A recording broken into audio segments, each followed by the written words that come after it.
All right, so we're going to discuss the other form of cuff management. This is the most accurate, and this is what should be done at least once a shift. The minimal occlusion technique is good, but it's really just using your ears, and you know you're not overinflated, but you don't know if you have the correct pressures necessarily. So we use a manometer that measures pressure. It's called a cuff manometer or a posey manometer. It's called a posey because that's the name of the, this way. It's the name of the device right there. It says posey. Anyways, the cuffometer for this one is in centimeters of water pressure, and we want the centimeters of water pressure to be between 20 and 30 is the ideal. You'll note that this one is green in the 18 to 24 range. And that's because some patients with edema and swelling, and they may not be able to, 20 centimeters may be too high for the patient. So note that in general, you're going to have 20 to 30 millimeters of mercury, centimeters of water to have an adequate cuff pressure without having the pressure so high that it occludes the capillary flows and causes necrosis or tissue epithelial damage that leads to necrosis. So you may also hear TORR, T-O-R-R is a measurement that sometimes you'll see with the cuffometer, and that's going to be a 14 to 22 TORR. A TORR is about 75% of 1 centimeter of water. So there you go. So how do you use this? So as you can tell, I have a trach in place with a cuff. Hold on.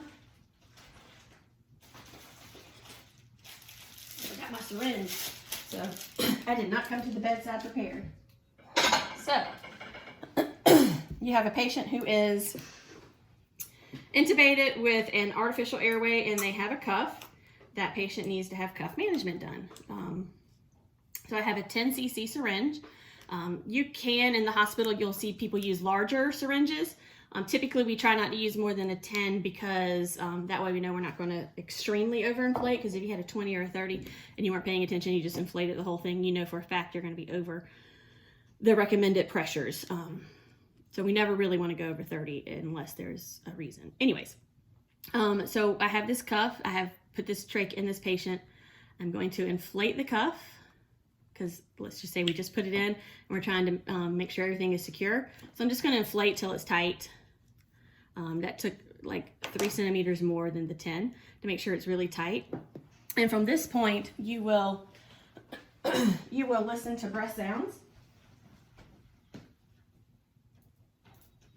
to ensure that the airway is in place and that both lungs are being equal and bilaterally ventilated. So you would listen for breath sound, gastric sounds, and you should hear an equal amount on both sides.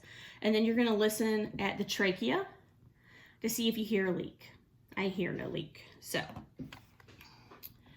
I am going to inflate. If you just intubated them and you're trying to secure this, you don't need a suction. But if they have been on a trach or intubated for a longer period of time, and this is like your once a shift check with the cuffometer, you need to make sure you suction really well before you deflate the cuff any, because you may cause that leak and you don't want the secretions to go into the airway.